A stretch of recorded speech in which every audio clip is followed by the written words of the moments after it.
Algis Krikščiūnas, kol dar nesibaigė diena. Ja, džiaukitės kiekvieną dieną.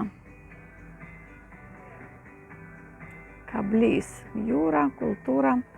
Labai turime gražią tradiciją dalintis knygomis. Man knygos labai yra svarbus dalykas gyvenime ir nes žmonės sudeda savo išmintį, savo patirtį ir aš prisirinkau čia tų knygelių, tai pavartysiu ir po to atnešiu. Gal kažką pasiliksiu.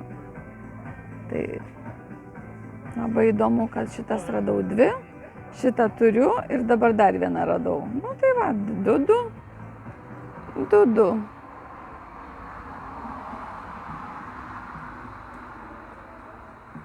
Tai didžiausias palaiminimas šitai vietai. Aš šitą barą nebuvau užėjusi, bet čia žmonės pasisėdėti, pavakaroti, turbūt visai smagu.